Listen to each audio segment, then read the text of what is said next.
Hey y'all, welcome back to Flat Tire Farm. We are an off-grid homestead in beautiful Willow, Alaska. Being off-grid means that our only electricity comes from either our solar panels on our house or portable electric generators. That's why I'm here today with our Firman Dual Fuel Generator. I've now had it for about 10 months after my Generac generator exploded. And we have run it in the heat of summer, the cold of winter. So let's talk about what I think about it, the pros, the cons, and whether I think it'd be a good generator for you. Now it sure is beautiful outside today.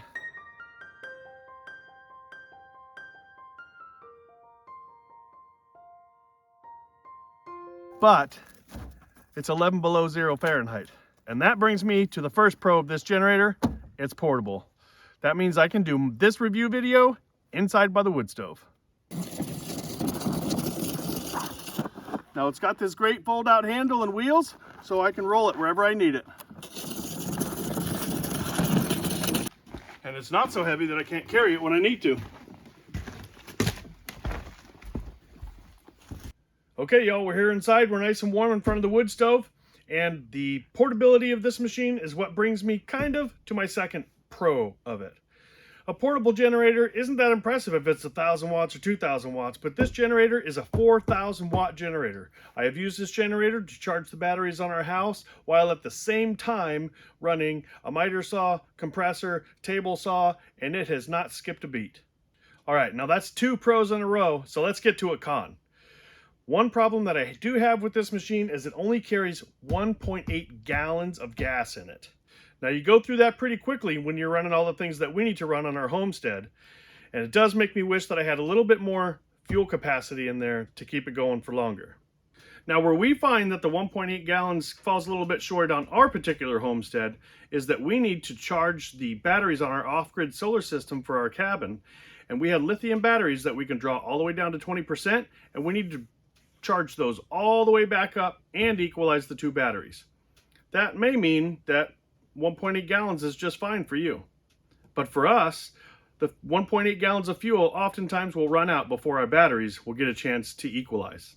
So the next pro of this generator that I have to get to is the fact that it's a dual fuel generator.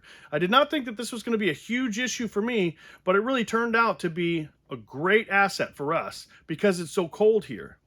Now when it's 20, 25 degrees below zero, it does have a little bit of difficulty starting on gasoline. But if I switch it over to propane, it will start up very, very easily. I can run it for 10 to 15 minutes, warm the machine up, nice and toasty, and then I can switch it over to gas because propane is more expensive. Now this generator having a hard time starting up when it's that cold is not necessarily a shortcoming of this generator. It's a shortcoming of all generators. Once you hit 20, 25 degrees below zero, nothing wants to start smoothly.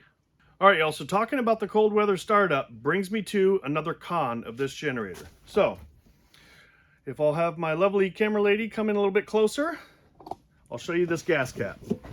The threads for this gas cap go all the way down to the top of the tank, to the housing. Whereas on most other generators, there's a little bit of a filler neck before you get to the threads. So what happens is, when this gas cap is screwed on, it actually contacts the top of the tank. It contacts this housing right here.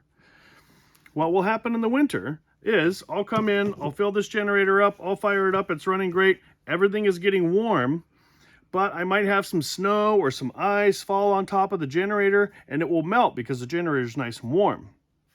I'll shut the generator off for the night. All of that snow and ice that is melted has collected right around this gas cap and frozen. And it's embedded the gas cap in a chunk of ice. So that's been a pain in my butt, but here's what I do to fix it. When I am done filling up my generator, I will put the gas cap all the way on and then back it off a half a turn. When I'm done with the generator, I shut it off. Next time I go to fire it up, that gas cap is not in contact with the ice that might be on top of the gas tank. So my next pro for this generator is that it is very quiet. This 4,000 watt generator is quieter than my 2,800 watt generator that I also use. The reason for that is all four sides of this have covers. Some of those covers have actually insulation on the inside to keep the sound down. And it is great if you're going to be running it for an RV or camping or something like that. Now, That being the reason that it's so quiet, however, brings me to my next con. All of the covers around this generator will make it a lot harder to do maintenance on it. Let me turn the generator around and I'll show you what I'm talking about. Okay, I got the generator turned around and you can see that I have a few of the panels that are usually on here taken off. Now this large panel that covers up the back of the generator is all insulated and it really keeps the sound down. And this end cover is mostly vented so it doesn't cut as much of the sound down. But right behind this end cover is the air filter. Right behind the main side cover is the oil filler cap and the oil drain plug for changing the oil. Oh, there's still a little bit of snow on the bottom of it. How funny.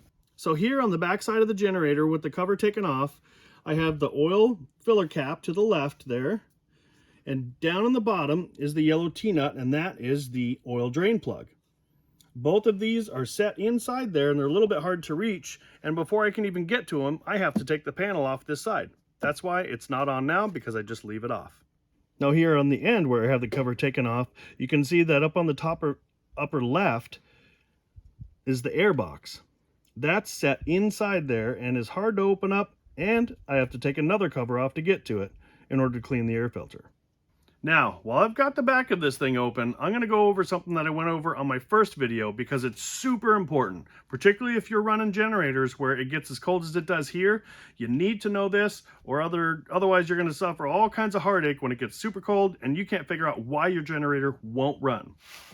This big silver plate right here is your valve cover. Coming out of your valve cover is your crankcase vent, this tube right here. A little bit of exhaust gases and whatnot that are coming out of that are going to be directed into the back of your air box. That's this right here. And they're going to reburn the little bit of fuel that's left. The problem is the other byproduct of an internal combustion engine is water vapor. So you're going to get water vapor coming down into this hose. Once it gets out of this valve cover, it'll get nice and cold and it'll freeze and create a big ice plug right there, and your generator will not run. You'll warm it up, it'll fire up and run, and then the same thing will happen again. So the trick is super easy on fixing this. All you have to do is take this tube out of your valve cover and just leave it sitting loose.